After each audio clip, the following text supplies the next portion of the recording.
Hello students, I hope आपने पूरा जो चैप्टर है वो रिवाइज कर लिया होगा। आज हम उसकी जो एक्सरसाइज है, हमारा चैप्टर नंबर 8, उसकी जो एक्सरसाइज है उसके जो है न्यूमेरिकल्स उसे हम सॉल्व करेंगे। फर्स्ट क्वेश्चन दिया है 8.1, answer the following. First question है, you can shield a charge from electrical forces by putting it inside a hollow conductor. आप ये जो चीज़ है वो 12th में आके पढ़ने वाले हैं कि अगर हमारे पास कोई हॉलो कंडक्टर है और उसके अंदर अगर हम कोई इलेक्ट्रिकल चार्ज रखते हैं तो उससे शील्ड कर सकते हैं, मतलब कि उस पर जो है वो इलेक्ट्रिक फील्ड की कोई भी इफ़ेक्ट नहीं होती। मैं आपको एक एग्जांपल दूँ, अगर आप कार में बैठे हुए हैं और बाहर बहुत सारी लाइटनिंग हो रही है, मतलब कि बिजली उस पर अगर गिर रही है, लेकिन अगर आप वो कार है उसके अंदर बैठे हैं और वो पूरी जो कार है उसको अच्छी तरह से आपने उसके जो विंडोज़ है और सब क्लोज कर लिया है, तो आप पर उसकी इफ़ेक्ट नहीं होती। ये चीज़ आप 12th में पढ़ने वाले हैं। तो फर्स्ट लाइन यही दी हुई है कि you can shield a charge, मतलब उस पर कोई इलेक्ट्रिक फील्ड की इफ़ेक्ट नहीं होती। शील्ड किया है मतलब कि उस पर इफ़ेक्ट नहीं हो रही। तो from electrical forces by putting it inside a hollow conductor, can you shield a body from the gravitational influence of near by matter bye putting it inside a hollow sphere और bye some other means. देखिए, आपको ये बोला है कि आपके पास ये कोई हॉलो स्फीयर है और उसके अंदर आपने कोई ऑब्जेक्ट रखी है, तो आपको यहाँ पर पूछा गया है कि इसको आप ग्रेविटेशनल फोर्स की इफेक्ट से शील्ड कर सकते हो, इसके पास कोई भी अगर कोई चीज़ रखी है तो नहीं। देखिए, आपको ये पता है कि अगर हम ऐसे बोले कि यहाँ पर कोई मैं अगर पॉइंट मास रखती हूँ तो इस पर जो टोटल जो ग्रेविटेशनल फोर्स लग रहा है due to this hollow sphere, तो वो ज़ीरो होगा। तो स्फीयर की वजह से इस पर कोई फोर्स नहीं लगेगा, है ना, नेट विल बी ज़ीरो।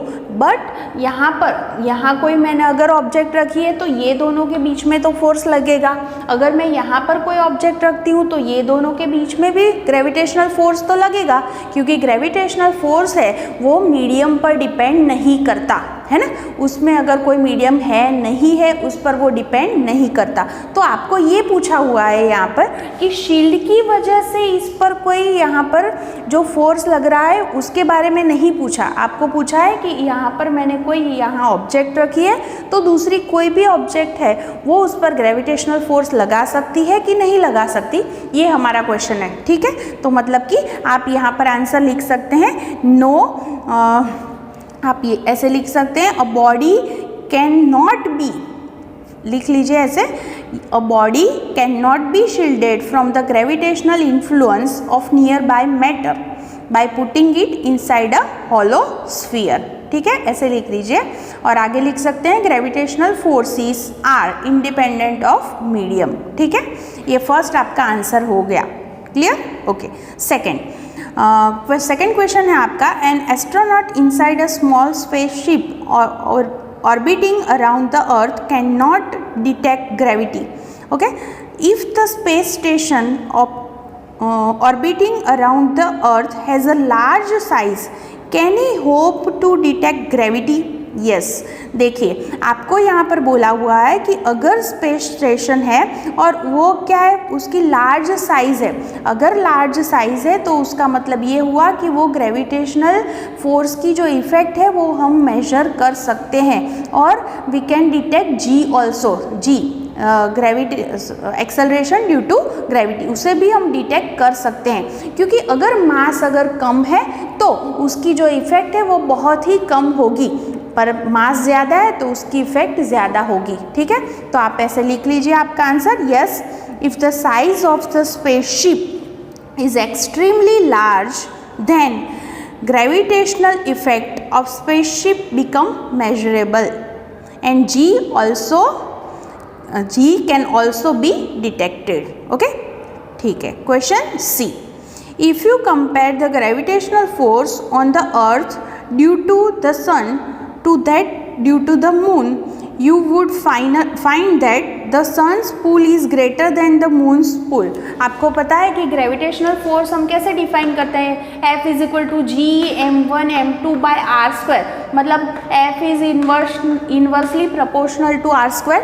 ठीक है। तो उसका मतलब ये हुआ कि डिस्टेंस अगर ज़्यादा है तो फोर्स कैसे लगेगा, कम लगेगा, है ना, ऐसा हम बोल सकते हैं। तो यहाँ पर फर्स्ट क्वेश्चन हमारा ऐसे दिया है कि gravitational force on earth due to the सन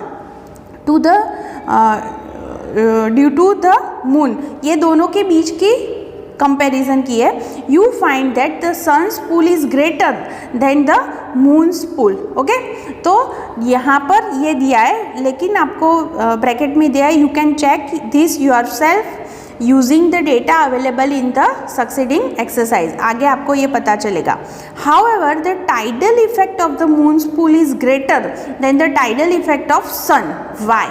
देखिए, जब हम ये बोलते हैं कि जो ओशन होता है उसमें जब टाइड आती है तो उस पर किसकी इफ़ेक्ट होती है, मून की इफ़ेक्ट ज़्यादा होती है। उसका रीज़न ये है कि जो टाइड आती है, वो जो टाइडल इफ़ेक्ट है वो हम बोल सकते हैं इन्वर्सली प्रोपोर्शनल टू, ये जो डिस्टेंस है उसका जो क्यूब है उससे इन्वर्सली प्रोपोर्शनल है। इसका मतलब ये हुआ कि जो मून है उसका डिस्टेंस कम है, डिस्टेंस कम है, मतलब कि उसकी इफेक्ट क्या होगी, ज़्यादा होगी। समझ में आ रहा है? ये डिस्टेंस कैसा है, मून का कम है अर्थ से वो ज़्यादा नज़दीक है, तो ये आर कम है, तो उसकी इफेक्ट कैसे होगी, ज़्यादा होगी। तो आप इसका जो आंसर है वो ऐसे लिखेंगे, tidal effect depends inversely on the cube of the distance of moon from earth and it is small compared to the distance from the sun। ठीक है, ऐसे आप लिख सकते हैं। तो ये हमारा फर्स्ट आंसर था और इसको आपको ऐसे लिखना है। ठीक है, समझ में आ रहा है इतना? ओके, अब हमारा सेकंड जो क्वेश्चन है उस पर हम जाते हैं। सेकंड जो है उसमें तो आपको बोला है कि सिर्फ चूज द करेक्ट आंसर।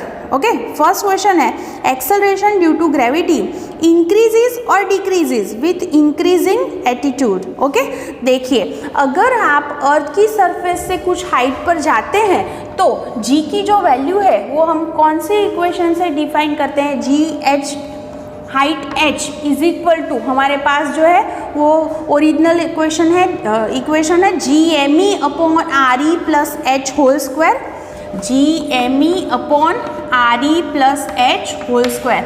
और अगर हाइट बहुत ही कम है तो हम कैसे लिख सकते हैं इसे, g e into 1 minus 2h upon are e. दोनों ही कंडीशन में हम बोल सकते हैं कि अगर h इंक्रीज होगा तो g क्या होगा, डिक्रीज होगा। तो आप इसको ऐसे लिखेंगे, by this according to this formula we can say that if h increases then g decreases. Okay, ऐसे ही सिर्फ आपको लिखना है। सेकेंड क्वेश्चन है acceleration due to gravity increases और decreases with increasing depth.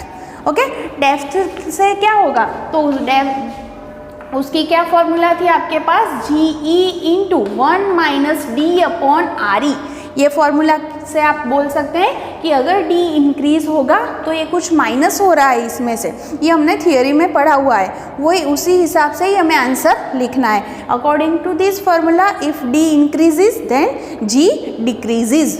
Okay, third question है हमारा acceleration due to gravity is independent of mass of the earth और मास ऑफ द बॉडी।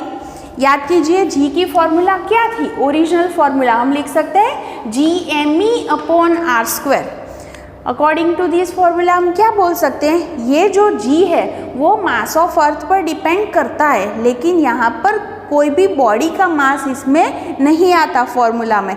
उसका मतलब ये हुआ कि ये this is independent from the mass of the body. ठीक है, तो आप ऐसे लिख सकते हैं, ये फॉर्मूला से ही हमने ये बताया है। क्वेश्चन डी है हमारे पास, the formula minus g m m into 1 upon are square minus 1 upon r two minus 1 upon r one is more और less accurate than the formula m g into r two minus r one for the difference of potential energy between 2 points R2 and R1 distance away from the center of the earth।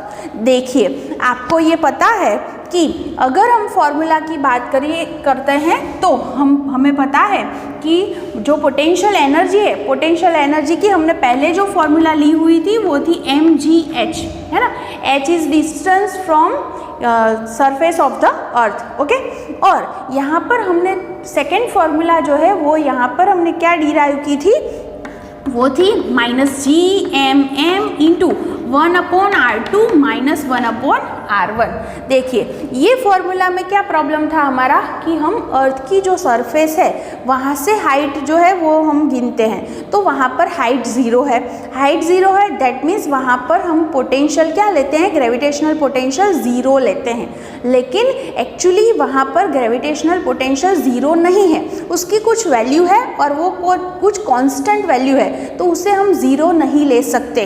तो अगर हम ये formula consider करते हैं तो उसका मतलब ये हुआ कि हम वहाँ पर भी अर्थ की सरफेस पर भी क्या ग्रेविटेशनल पोटेंशियल है उसे भी हम, और ग्रेविटेशनल उसकी वजह से ग्रेविटेशनल एनर्जी क्या मिलेगी वो भी हम जो है वो फाइंड कर सकते हैं। इसलिए ये फॉर्मूला जो है वो ज़्यादा एक्यूरेट है। तो सिर्फ आपको यही बताना है कि ये मोर एक्यूरेट है कि लेस, तो आप लिख सकते हैं this is more accurate then this, okay. तो ये हमारा सेकंड क्वेश्चन था। अब थर्ड क्वेश्चन की बात करते हैं हम। तो क्वेश्चन नंबर 3 जो दिया हुआ है हमें वो ऐसे आप लिखेंगे, देखिए थर्ड जो दिया है उसमें आपको बोला है कि सपोज देयर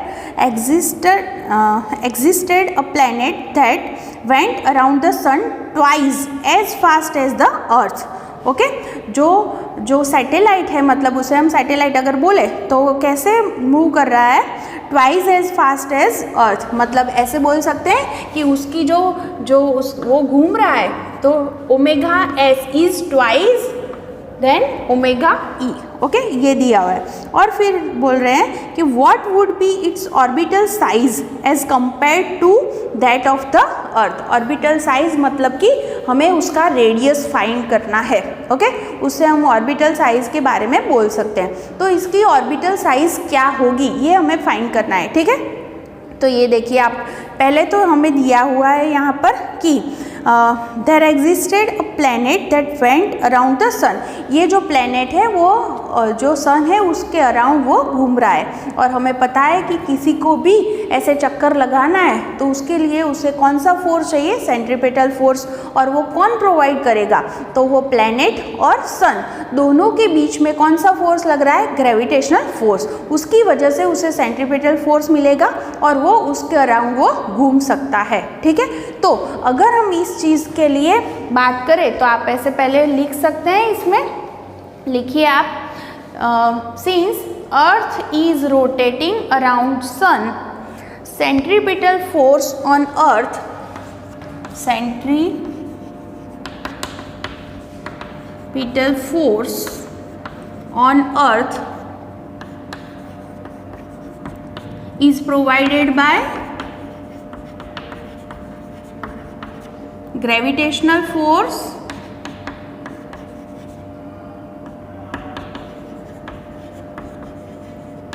between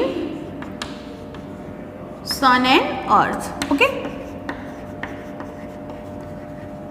तो ये जो हम पहले लिख रहे हैं वो अर्थ और सन के जो बिटवीन जो बात कर रहे हैं उनके दोनों के बीच में बात कर रहे हैं, और उस पर से हम जो प्लैनेट है उसके लिए भी फॉर्मूला बना सकते हैं। तो यहाँ पर हमारे पास सेंट्रीपिटल फोर्स की फॉर्मूला क्या है, mv²/r। तो आपको पता है जो घूम रहा है उसका यहाँ पर हमें मास लेना है, तो मैं ऐसे लिख सकती हूँ mev²/r।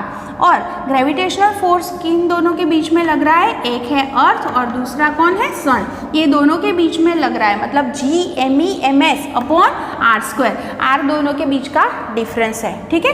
तो हमारे पास ये मास ऑफ अर्थ यहाँ से कैंसिल आउट हो गया, एक r कैंसिल आउट हो गया, और ये अगर हम यहाँ पे लिख सकते हैं v = r ओमेगा, ओके। तो यहाँ पर हम v = r ओमेगा अगर रख दे तो क्या मिलेगा हमारे पास फॉर्मूला, r² ω² = Gms/r, ऐसे लिख सकते हैं। देन यहाँ से आर स्क्वायर को यहाँ ले जाए अगर, तो omega square is equal to क्या आ जाएगा, GMS अपॉन आर क्यूब हो जाएगा।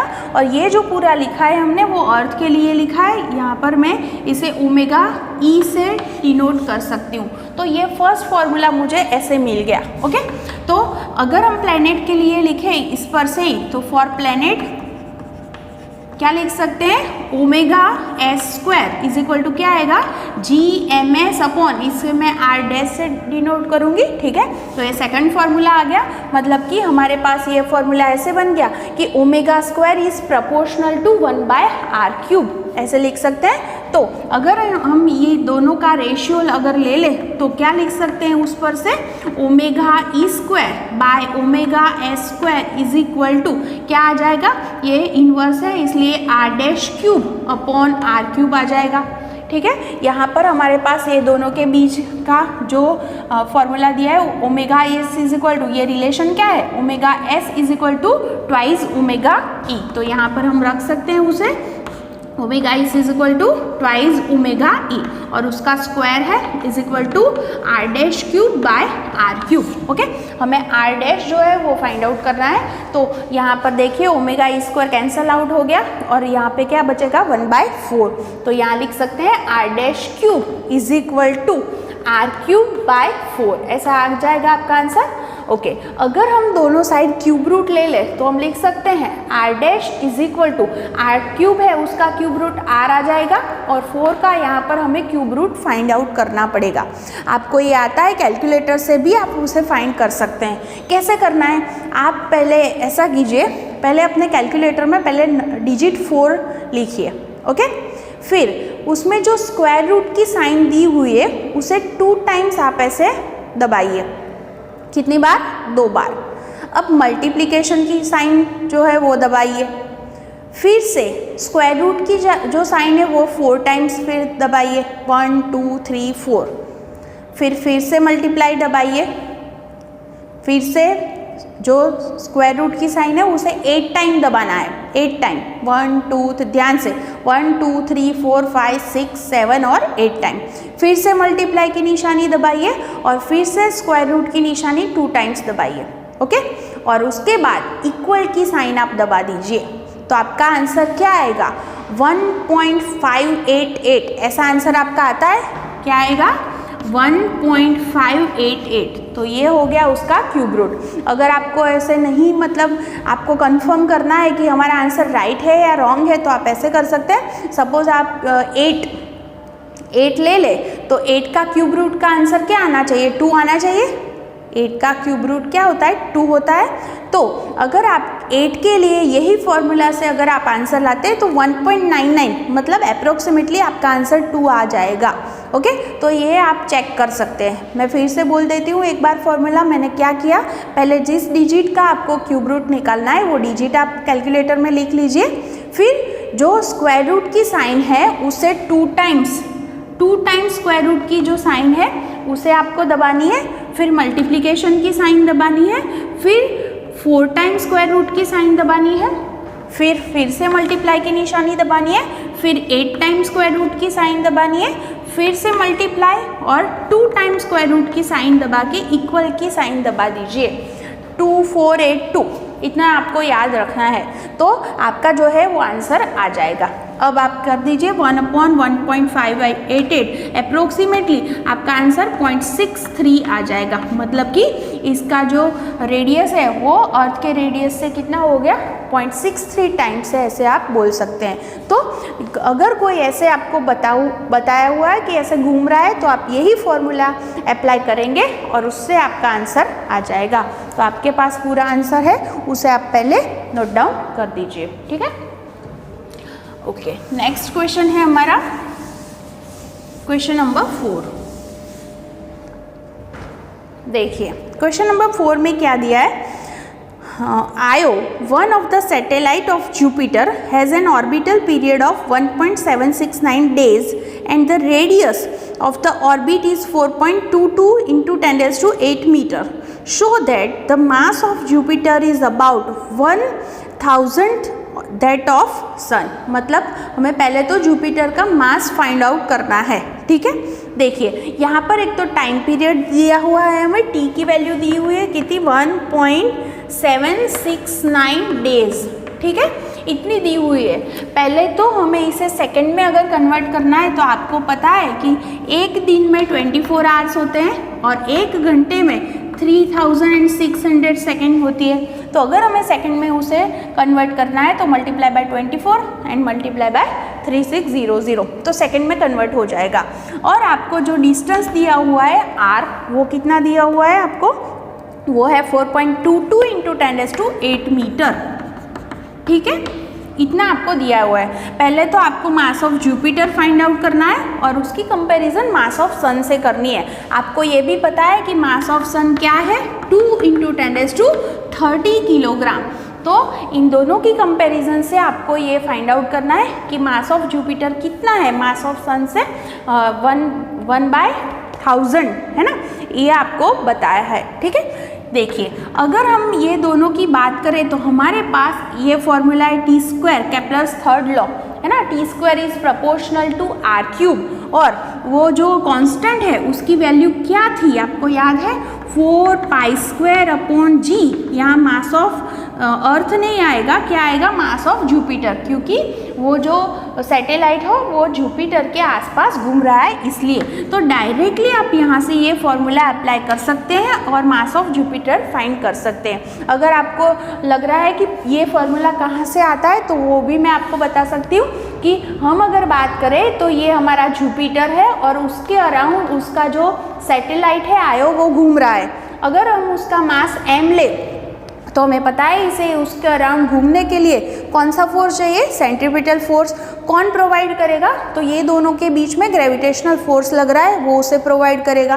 तो हम यहाँ से बोल सकते हैं कि ये घूम रहा है इसके लिए mv²/r इज इक्वल टू, ये दोनों के बीच में ग्रेविटेशनल फोर्स क्या लगेगा, gm into mass of Jupiter by r²। तो यहाँ से m और m कैंसल आउट हो गया, एक r कैंसल हो जाएगा। और v कैसे लिखेंगे, velocity is equal to distance upon time. तो ये पूरा एक चक्कर लगाएगा, उसमें वो कितना डिस्टेंस कवर करेगा, 2πr। और टाइम क्या लगेगा, टाइम पीरियड t, एक पूरा चक्कर लगाने के लिए टाइम t लगेगा। तो यहाँ से हम ये हमारा जो फॉर्मूला है वो यहाँ से आ जाएगा, मतलब कि यहाँ पर मास ऑफ जुपिटर आएगा जिसके अराउंड वो घूम रहा है वो, ठीक है। तो ऐसे हम हमारा फॉर्मूला लिख सकते हैं, ये डायरेक्ट भी लिख सकते हैं और ऐसे भी आप फाइंड कर सकते हैं, क्लियर। तो अब हमारे पास सारी वैल्यू है वो हम यहाँ पर रख देते हैं। 4 इंटू पाई मतलब 3.14, r की वैल्यू क्या है हमारे पास 4.22 इंटू 10⁸, उसका क्यूब करना पड़ेगा। और एक काम करते हैं, मास ऑफ जुपिटर हमें फाइंड करना है तो मैं मुझे को ऐसे लिख सकती हूँ, क्यूब अपॉन g_t²। अब सारी वैल्यू लिख लेते हैं हम। Mass of Jupiter is equal to 4π² मतलब 3.14²। r क्या है 4.22 इंटू 10⁸ और उसका क्यूब है अपॉन g की वैल्यू 6.67 इंटू 10⁻11 और t की वैल्यू क्या है हमारे पास 1.769 इंटू 24 इंटू 3600 और उसका स्क्वायर है। बहुत ध्यान से कैलकुलेटर यूज़ करके आप पूरी जो है उसकी गिनती कर लेना। आपका जो आंसर है वो अप्रोक्सीमेटली आ जाएगा 2 इंटू 10⁻27 किलोग्राम। ओके, तो मास ऑफ जुपिटर मिल गया। ओके, हमें ये किसके साथ कंपेयर करना है, मास ऑफ सन के साथ। तो अगर हम कंपैरिजन करें तो क्या होगा, मास of Jupiter upon mass of किसी दो चीज़ की अगर आपको कंपैरिजन करनी है तो ऑलवेज दोनों का रेशियो ले लीजिए। तो देखिए यहाँ पर मास ऑफ जुपिटर क्या है 2 इंटू 10⁻27 एंड मास ऑफ सन क्या है 2 इंटू 10⁻30। ये दोनों कैंसल आउट हो गए तो हमारे पास क्या आंसर आया, mass of Jupiter is equal to, यहाँ पर मास ऑफ सन यहाँ अगर हम ले जाए इसे तो 1 बाय क्या बचा 10⁻3 मतलब कि 1000। जो हमें जो प्रूव करना था वो हमारा आंसर मिल गया। समझ में आ गया होगा ये हमने क्या किया इसमें, ठीक है। Okay, now next question, question number 5।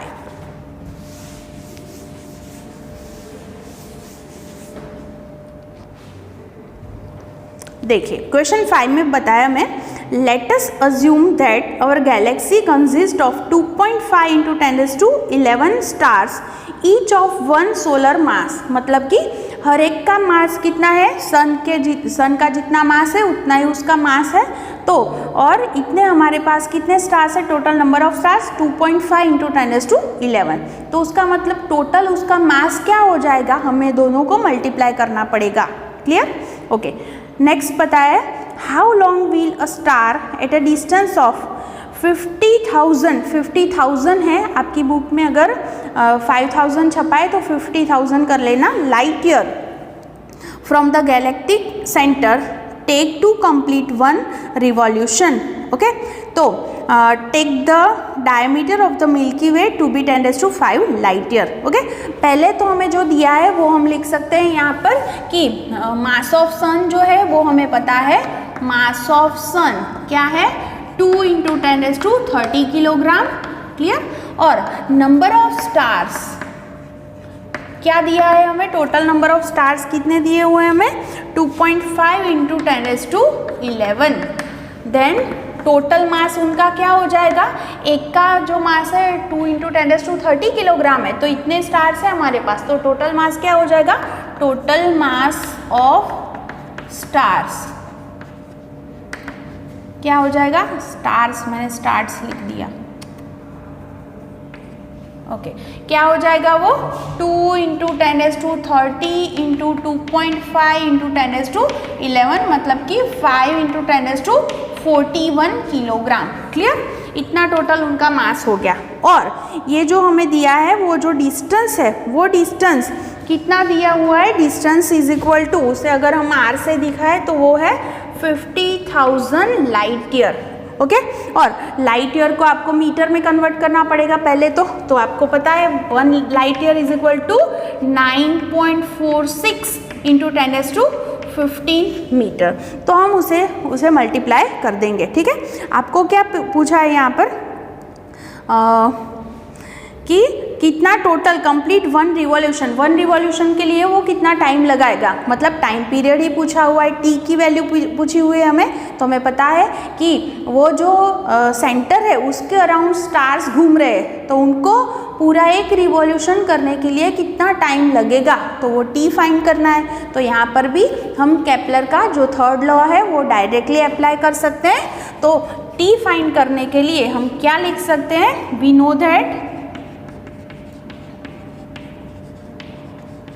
T square is proportional to R cube, मतलब T square is equal to क्या लिख सकते हैं 4π² अपॉन gm, ये जो मास है उसे मैं कैपिटल M लिख सकती हूँ, तो gm इंटू आर क्यूब। यहाँ पर सारी वैल्यू है आपके पास, तो आप लिख लीजिए T square is equal to 4π² 3.14 square upon G की वैल्यू है 6.67 इंटू 10⁻11, m जो है वो है आपके पास 5 इंटू 10⁻41, और r कितना है 50,000, मतलब यहाँ से 5 इंटू 9.46 लिखे हम, 5 इंटू 9.46 इंटू ये क्या हो जाएगा 10⁻19, और उसका क्या है क्यूब है। ठीक है, तो पहले आप टी स्क्वायर फाइंड कर दीजिए और फिर उसका क्यूब कर दीजिए, तो आपको टी की वैल्यू मिल जाएगी। कितनी मिलती है आपको, देखिए टी की वैल्यू अप्रोक्सीमेट, पहले टी स्क्वायर क्या मिला आपको वो देखिए, मेरा आंसर आपका मैच हो रहा है 12514.3 इंटू 10⁻2 क्या आता है आपका आंसर, 10⁻2 मेरा 28 आ गया, 28, और उसका अगर रूट निकाले तो आपका आंसर जो है वो इतनी सेकंड आएगा। ओके, ये सेकंड स्क्वायर है। तो ये टाइम पीरियड टी मिला। अगर हमें इसे ईयर में, कितने ईयर है उसमें अगर कन्वर्ट करना है तो आपको पता है इसे किसे डिवाइड करना पड़ेगा। आप ये जानते हैं कि एक ईयर में कितने दिन होते हैं 365 डेज, 1 डे में 24 आवर और 1 आवर में 3600 सेकेंड। तो हम इसे डिवाइड करेंगे तो हमारा आंसर किस चीज़ में आ जाएगा, ईयर में आंसर आ जाएगा। तो आपका कितना आता है चेक कीजिए, अप्रोक्सीमेटली 3.55 इंटू 10⁻8 ईयर आता है, अप्रोक्सीमेटली 3.55 इंटू 10⁸ ईयर। ओके, तो देखिए यहाँ तक हमने जो भी फॉर्मूला लिए मोस्टली जो हमारे पास जो केपलर का थर्ड लॉ है उसे यूज़ करके हमारे आंसर ये आ जाते हैं। ठीक है, क्लियर? ओके, नेक्स्ट क्वेश्चन की बात करेंगे हम 8.6।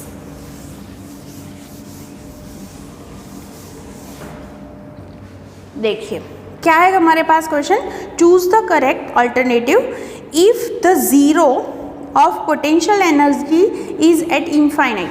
आपको पता है इनफाइनाइट डिस्टेंस पर हम पोटेंशियल एनर्जी को जीरो ले लेते हैं। ठीक है, the total energy of an orbiting satellite is negative of its kinetic और पोटेंशियल एनर्जी। आपको याद है हमने फॉर्मूला जो थी वो डिराइव की थी कि जो सैटेलाइट है वो सैटेलाइट की टोटल एनर्जी है वो kinetic energy plus potential energy होती है।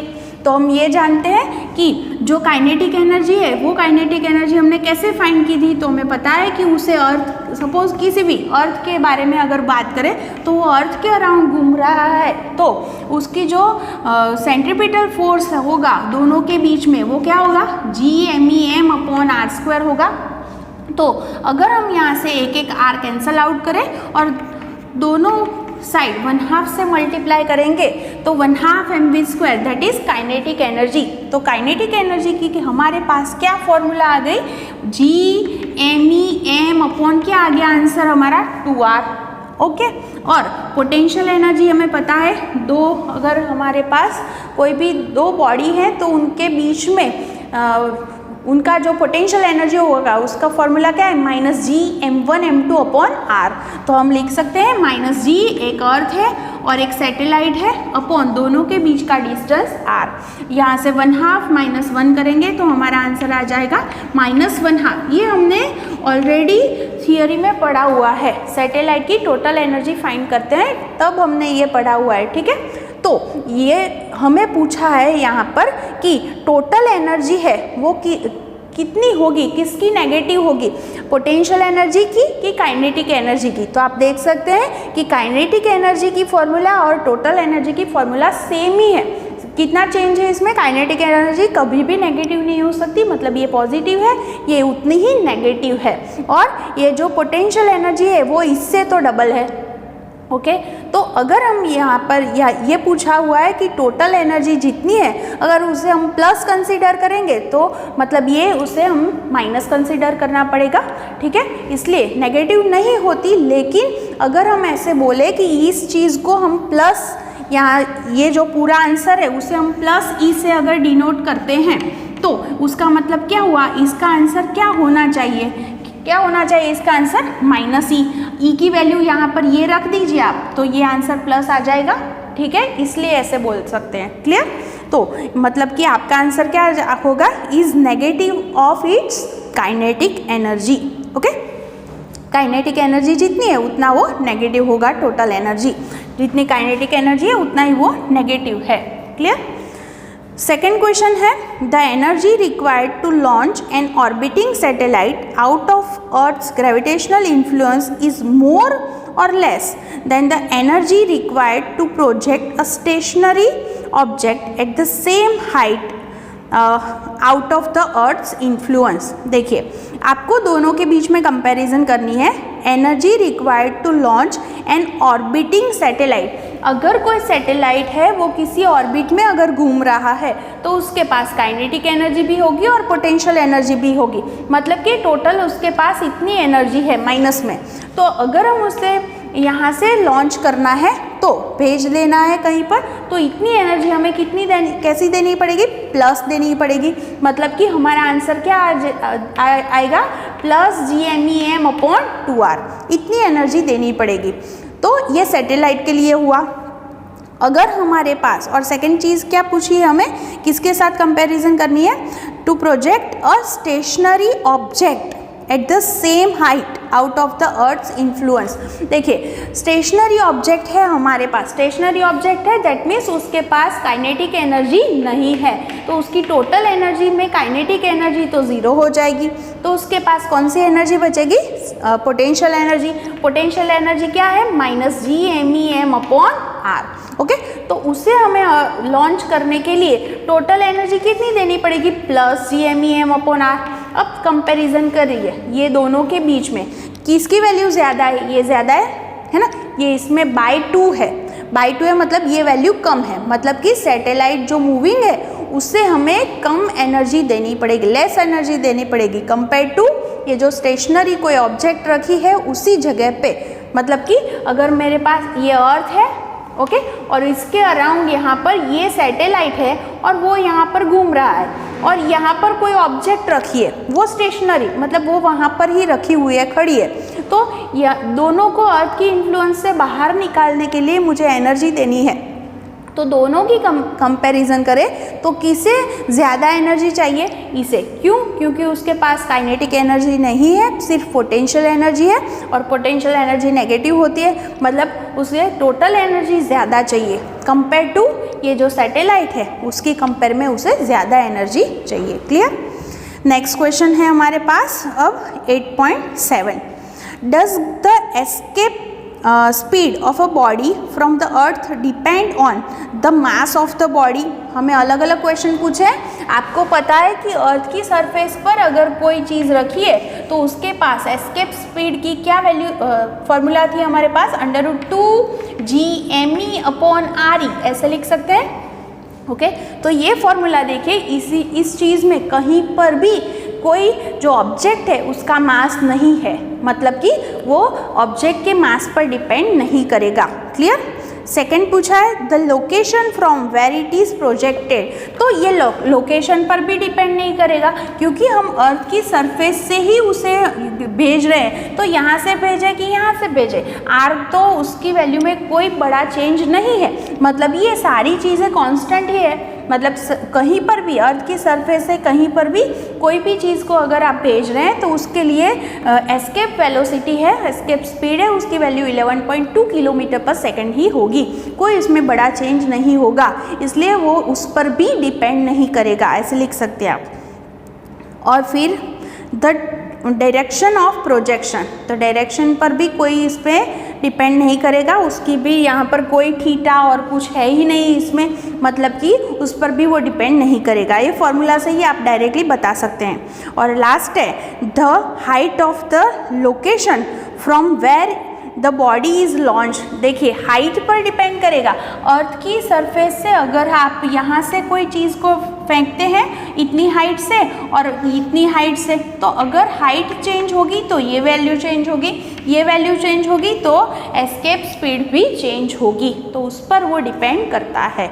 ओके, तो जो फॉर्मूला है उसी से ही आप आंसर ये सारे बता सकते हैं।